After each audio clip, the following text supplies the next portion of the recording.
नमस्कार दोस्तों, आप सभी का न्यू एग्जाम्पल पर स्वागत है। दोस्तों, मैं नरेंद्र मीना आज फिर आपके लिए पर्यावरण अध्ययन की महत्वपूर्ण क्लास लेकर आया हूं। दोस्तों, इसमें जो प्रश्न होंगे वो आपके किसी भी शिक्षक पात्रता परीक्षा जैसे रीट, सीटेट, यूपीटेट या जितनी भी अन्य पात्रता परीक्षा हैं, शिक्षक पात्रता परीक्षा, उनके लिए बहुत महत्वपूर्ण सिद्ध होने वाली है। चाहे केबी हो, केबीएस हो या डीएसएसबी हो, सुपर टेट हो, जितनी भी परीक्षाएं दोस्तों आप सभी के लिए बहुत ही महत्वपूर्ण सिद्ध होंगे। दोस्तों, हम बिना किसी देरी के इस क्लास को शुरू करने वाले हैं।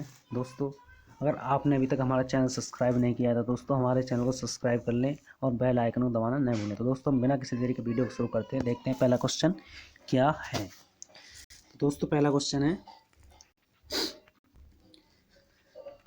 शेर, पक्षी, सांप एवं वृक्ष हैं। तो दोस्तों, शेर, पक्षी और सांप क्या हैं? दोस्तों, जैविक कारक हैं, एक ही खाद्य श्रृंखला है, नीचे का एक भाग है, या दोस्तों अजैविक कारक है। तो दोस्तों, शेर, पक्षी, सांप और वृक्ष, दोस्तों यह एक अजैविक कारक तो है नहीं दोस्तों, ना ही दोस्तों ये एक खाद्य श्रृंखला है,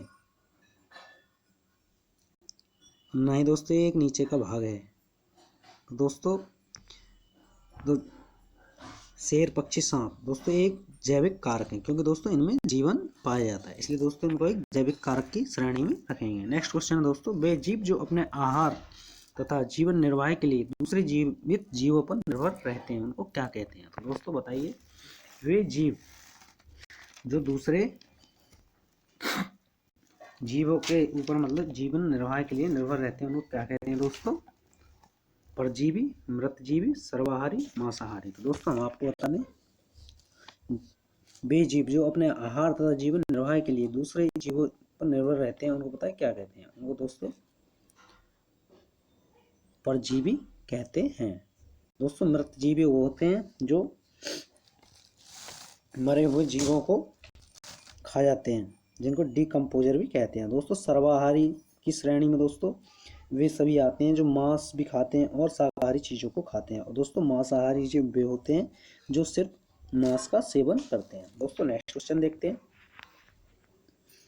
नेक्स्ट क्वेश्चन है दोस्तों, अधोलिखित में से कौन सा जीव से जैव मंडल तक जैविक संगठन का सही क्रम है? तो दोस्तों, कौन सा सही क्रम हो सकता है? विकल्प ए जनसंख्या, पारिस्थितिक तंत्र, समुदाय, भूदृश्य, या भूदृश्य, समुदाय, पारिस्थितिक तंत्र, या जनसंख्या, या दोस्तों जनसंख्या, समुदाय, या पारिस्थितिक तंत्र, या भूदृश्य। दोस्तों, विकल्प डी है जनसंख्या, भूदृश्य, समुदाय, या पारिस्थितिक तंत्र। तो दोस्तों हम आपको बता दें, जो जीव मंडल का जो सही संगठन है उसमें दोस्तों सबसे पहले क्या आएगा दोस्तों? उसमें जनसंख्या आएगी, फिर जनसंख्या से मिलकर समुदाय बनेगा, समुदाय बहुत सारे समुदाय मिलकर दोस्तों पारिस्थितिक तंत्र का निर्माण करते हैं, फिर एक भूदृश्य दिखाई देता है। तो दोस्तों, तो यही जैविक संगठन जैव मंडल का एकदम सही है दोस्तों, इसलिए इस क्वेश्चन का विकल्प सी सही है। नेक्स्ट क्वेश्चन देखते हैं दोस्तों।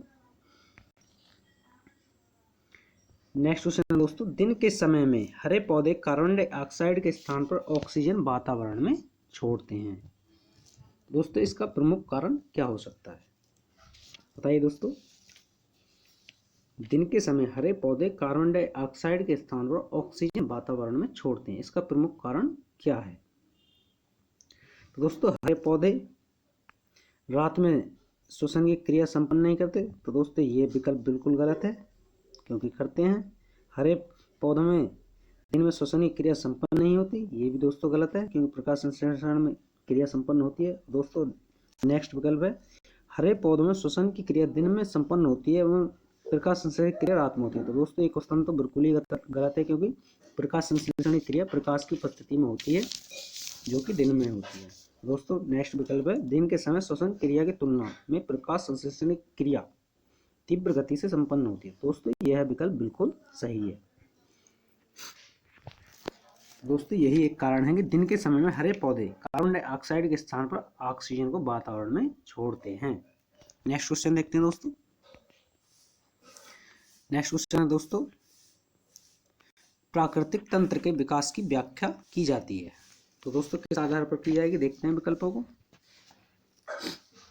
प्राकृतिक तंत्र के विकास की व्याख्या की जाती है। तो दोस्तों पहला विकल्प है तंत्र के कार्य प्रणाली के आधार पर, या विकल्प बी विकास के आधार पर, या तंत्र के स्वयं संतुलित विकास के आधार पर, या उपरोक्त में से कोई नहीं।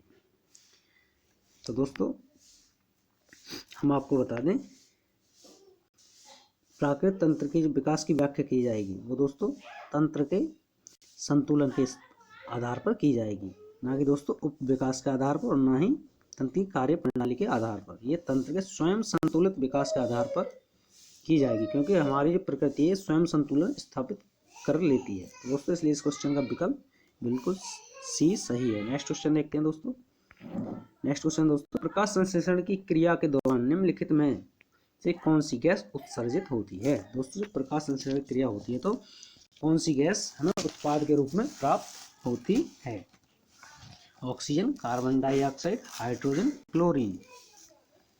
दोस्तों ये बहुत ही आसान क्वेश्चन है, क्योंकि प्रकाश संश्लेषण की क्रिया के दौरान ऑक्सीजन गैस उत्सर्जित होती है, जो कि हमारे जीवन के लिए बहुत ही महत्वपूर्ण है। और दोस्तों कार्बन डाइऑक्साइड जो होती है इसको पेड़ पौधे क्या करते हैं दोस्तों, ग्रहण करते हैं। और दोस्तों हाइड्रोजन, क्लोरीन, इनमें से कोई सी गैस प्रकाश संश्लेषण क्रिया में नहीं होती। नेक्स्ट क्वेश्चन देखते हैं दोस्तों। नेक्स्ट क्वेश्चन है दोस्तों, प्रकाश संश्लेषण की क्रिया के दौरान ऑक्सीजन उत्सर्जित होती है CO2 से, या H2O से, या CO2 एवं H2O से, या क्लोरोफिल से। दोस्तों जब प्रकाश संश्लेषण की क्रिया होती है तो कौन सी गैस ग्रहण करने के बाद हमें ऑक्सीजन प्राप्त होती है, जब रासायनिक क्रिया होती है उसके बाद। तो दोस्तों हम आपको बता दें, जो हमें ऑक्सीजन प्राप्त होती है वो हमें CO2 से नहीं प्राप्त होती, वो सिर्फ जल से प्राप्त होती है। जब जल के अणु टूट जाते हैं तो ऑक्सीजन का एक अणु बाहर हमें ऑक्सीजन के रूप में मिल जाता है। नेक्स्ट क्वेश्चन देखते हैं दोस्तों। नेक्स्ट क्वेश्चन है दोस्तों, प्रकाश संश्लेषण की क्रिया में प्रकाश ऊर्जा रासायनिक ऊर्जा में परिवर्तित होती है, या रासायनिक ऊर्जा प्रकाश ऊर्जा में परिवर्तित होती है, या रासायनिक ऊर्जा विद्युत ऊर्जा में परिवर्तित होती है, या प्रकाश ऊर्जा यांत्रिक ऊर्जा में परिवर्तित होती है। तो दोस्तों हम आपको बता दें, क्योंकि प्रकाश ऊर्जा का रूप बदलता है, इसलिए दोस्तों ये दोनों क्वेश्चन तो बिल्कुल विकल्प बिल्कुल गलत हैं।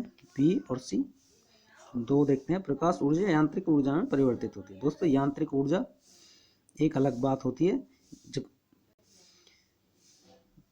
यांत्रिक मतलब जैसे दोस्तों मैकेनिकल टाइप में परिवर्तित होती है। तो दोस्तों यह विकल्प बिल्कुल गलत है, इसलिए दोस्तों इस क्वेश्चन का विकल्प ए सही है, क्योंकि प्रकाश ऊर्जा रासायनिक ऊर्जा में परिवर्तित होती है। किसमें होती है दोस्तों, प्रकाश ऊर्जा रासायनिक ऊर्जा में परिवर्तित होती है। नेक्स्ट क्वेश्चन देखते हैं दोस्तों, प्रकाश संश्लेषण के लिए आवश्यक है O2 या CO2 या N2 या CO। बताइए दोस्तों प्रकाश संश्लेषण के लिए जो आवश्यक है वो कौन सी गैस है। दोस्तों बिना CO2 के प्रकाश संश्लेषण की क्रिया संपन्न नहीं हो सकती। नेक्स्ट क्वेश्चन देखते हैं दोस्तों। नेक्स्ट क्वेश्चन है दोस्तों, पर्णहरित में कौन सा रासायनिक तत्व उपलब्ध रहता है। तो दोस्तों बताइए, कैल्शियम, फेरम, मैग्नीशियम या सिलिकॉन। बताइए दोस्तों पर्णहरित में कौन सा रासायनिक तत्व उपलब्ध रहता है। तो दोस्तों हम आपको बता दें, पर्णहरित में ना तो कैल्शियम उपलब्ध होता है, ना फेरम होता है, ना ये होता है, और दोस्तों जो उपलब्ध होता है वो दोस्तों मैग्नीशियम होता है। इसलिए दोस्तों इस क्वेश्चन का विकल्प सी बिल्कुल सही है। इन तीनों तत्वों में से कोई सा तत्व नहीं होता, सिर्फ मैग्नीशियम पर्णहरित में पाई जाती है। नेक्स्ट क्वेश्चन देखते हैं दोस्तों। नेक्स्ट क्वेश्चन है दोस्तों, वह प्रक्रिया जिसके द्वारा पौधे अपना भोजन बनाते हैं उसको क्या कहते हैं दोस्तों, प्रकाश संश्लेषण, या मेटाबॉलिक सिंथेसिस, या कार्बोहाइड्रोलाइसिस, या इनमें से कोई नहीं। तो दोस्तों जिस क्रिया द्वारा पौधे अपना भोजन बनाते हैं उसको प्रकाश संश्लेषण कहते हैं। नेक्स्ट क्वेश्चन देखते हैं दोस्तों, प्रकाश संश्लेषण की क्रिया संपन्न होती है। दोस्तों ये किस में संपन्न होगी, नीले एवं लाल रंग की रोशनी के क्षेत्र में, या हरे और पीले रोशनी के क्षेत्र में, या नीले एवं नारंगी रोशनी के क्षेत्र में, या हरे एवं नीले रोशनी के क्षेत्र में। तो दोस्तों हम आपको बता दें, ये प्रकाश संश्लेषण की क्रिया जो संपन्न होती है, जो तीव्र गति से होती है, वो कौन से प्रकाश की गति में होती है, ये हम आपको बता देते हैं। तो दोस्तों ये नीले एवं लाल रोशनी के क्षेत्र में संपन्न होती है। किसमें दोस्तों? लाल और नीले। इसलिए दोस्तों इस क्वेश्चन का विकल्प ए बिल्कुल सही है। नेक्स्ट क्वेश्चन देखते हैं दोस्तों। नेक्स्ट क्वेश्चन है, प्रकाश संश्लेषण की क्रिया में पर्णहरित की भूमिका है। तो दोस्तों ये किसमें है? जल अवशोषण में? बिल्कुल नहीं होगी। प्रकाश ऊर्जा को अवशोषित करने में? ये दोस्तों बिल्कुल बात सही है, क्योंकि प्रकाश ऊर्जा को अवशोषित कर रासायनिक ऊर्जा में परिवर्तित कर CO2 ग्रहण करके हमें ऑक्सीजन विमुक्त करते हैं पौधे। तो दोस्तों इसलिए इस क्वेश्चन का विकल्प बी सही होना चाहिए। नेक्स्ट क्वेश्चन देखते हैं दोस्तों। प्रकाश संश्लेषण की क्रिया के दौरान निम्नलिखित में से किस गैस का अवशोषण होता है? दोस्तों ये क्वेश्चन फिर से रिपीट हो गया, क्योंकि कौन सी गैस का अवशोषण हो रहा है? CO2 का। नेक्स्ट क्वेश्चन देखते हैं। नेक्स्ट क्वेश्चन दोस्तों, प्रकाश संश्लेषण की क्रिया के दौरान सबसे पहले किस यौगिक का निर्माण होता है? कौन से यौगिक का निर्माण होता है दोस्तों?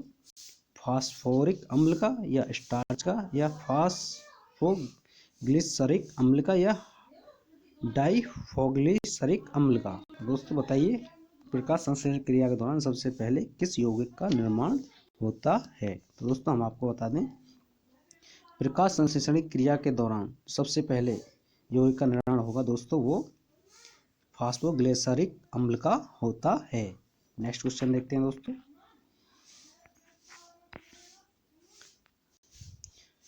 नेक्स्ट क्वेश्चन है दोस्तों, किसी एक भौगोलिक क्षेत्र के सभी पारिस्थितिकी तंत्र को वृत्त रूप में क्या कहते हैं? दोस्तों जब सभी पारिस्थितिकी तंत्र को एक साथ मिला लिया जाता है तो उसको दोस्तों क्या कहेंगे? प्रादेशिक क्षेत्र, समुदाय, जीव मंडल, या बायोम। तो दोस्तों जब बहुत सारे पारिस्थितिकी तंत्र एक जगह एक वृत्त रूप में इकट्ठे होते हैं तो दोस्तों उस रूप को हम क्या कहते हैं? उसको दोस्तों हम जीव मंडल कहते हैं। नेक्स्ट क्वेश्चन देखते हैं दोस्तों। लॉटिक पारिस्थितिकी तंत्र का निम्नलिखित में से कौन सा उदाहरण नहीं है? पौंड, एस्चुरी, धारा, लैगून। तो दोस्तों लॉटिक पारिस्थितिकी तंत्र का निम्नलिखित में कौन सा एक उदाहरण नहीं है? तो दोस्तों जो पौंड होता है वो पारिस्थितिकी तंत्र, लॉटिक पारिस्थितिकी तंत्र का एक उदाहरण नहीं होता, जबकि एस्चुरी, धारा और लैगून दोस्तों ये लॉटिक पारिस्थितिकी तंत्र का उदाहरण होते हैं। नेक्स्ट क्वेश्चन देखते हैं दोस्तों। नेक्स्ट क्वेश्चन है दोस्तों, जीवित प्राणियों में क्रैमिक विकास की दृष्टि से निम्नलिखित में से कौन सा एक क्रैमिक विकास का सही अनुक्रम है?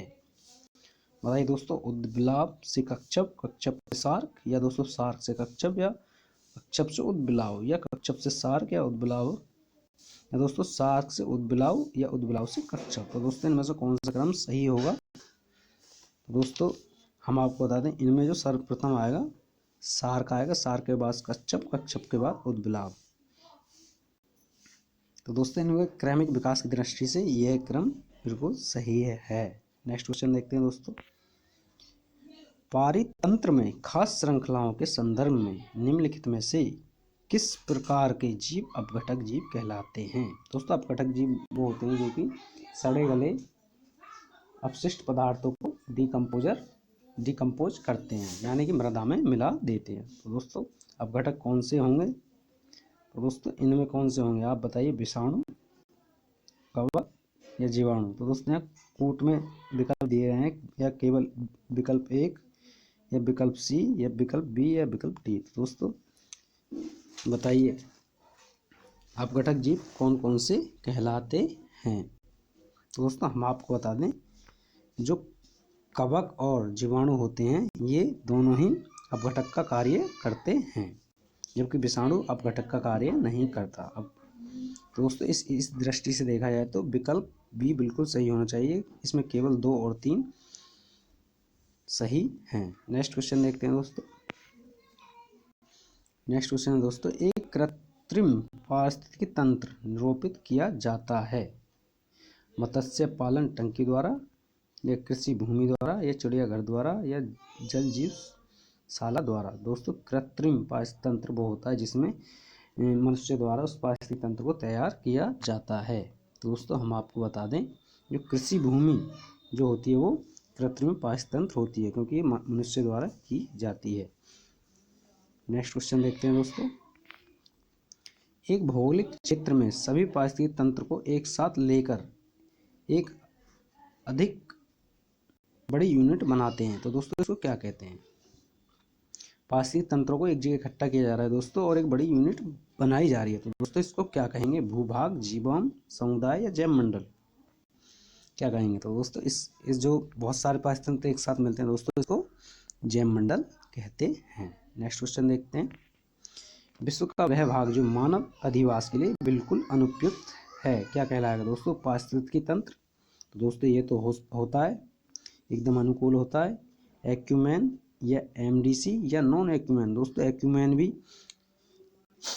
मानव अधिवास के लिए बिल्कुल उपयुक्त होता है और पारिस्थितिक तंत्र भी होता है, और दोस्तों एमडीसी भी होता है, जबकि दोस्तों नॉन एक्यूमेन बिल्कुल मानव अधिवास के लिए अनुपयुक्त होता है। तो दोस्तों इसलिए इस क्वेश्चन का जो विकल्प होना चाहिए डी सही होना चाहिए। नेक्स्ट क्वेश्चन देखते हैं।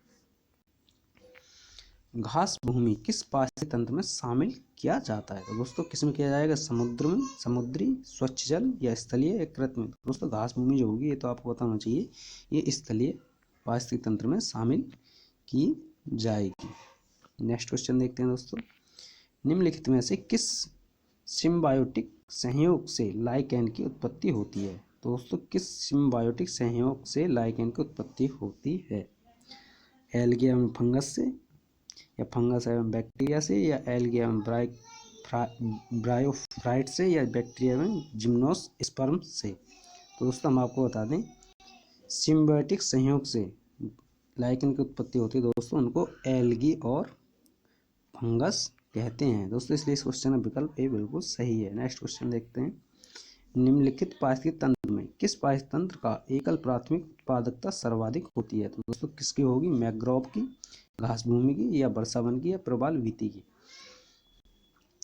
तो दोस्तों बताइए इनमें सबसे ज़्यादा एकल प्राथमिक उत्पादकता किसकी सर्वाधिक होगी? तो दोस्तों हम आपको बता दें, इनमें से देखा जाए तो जो मैंग्रोव होते हैं इनकी भी अधिक होती है, घास भूमि की इतनी ज़्यादा नहीं होती, प्रवाल वीथी की होती है। लेकिन दोस्तों जो वर्षावन होते हैं, जो कटिबंधीय होते हैं, यहाँ पर एकल प्राथमिक उत्पादकता सबसे ज़्यादा होती है दोस्तों, इसलिए इस क्वेश्चन का जो विकल्प है वो भी सही होना चाहिए। नेक्स्ट क्वेश्चन देखते हैं दोस्तों। निम्नलिखित में से किसे अवशिष्टों के अपघटन करने के कारण उसे प्राकृतिक संरक्षक कहा जाता है? तो दोस्तों ये डीकम्पोजर वाली बात आ गई, जो कि अपशिष्ट पदार्थों का अपघटन करके मृदा में मिला देते हैं। तो दोस्तों देखते हैं इनमें कौन सा विकल्प सही है। तो दोस्तों विकल्प ए है कीटनाशी, सूक्ष्म समुदाय, या मानव, या जानवर। दोस्तों सूक्ष्म समुदाय यानी कि जिसमें बैक्टीरिया, कवक आते हैं दोस्तों, यही प्राकृतिक के संरक्षक कहलाते हैं, क्योंकि ये बहुत सारे अपशिष्ट पदार्थों को मृदा में तोड़कर मिला देते हैं। तो दोस्तों इसलिए इस क्वेश्चन का विकल्प भी सही होना चाहिए। तो दोस्तों आगे नेक्स्ट क्वेश्चन हम अगली वीडियो में करेंगे। तो दोस्तों आपको अगर ये वीडियो पसंद आई हो तो प्लीज़ लाइक, शेयर और कमेंट करके हमें बताएं अगर कोई कमी रह गई है। दोस्तों नेक्स्ट वीडियो हम जल्दी लेकर आएंगे। आपका बहुत बहुत धन्यवाद। जय हिंद, जय भारत।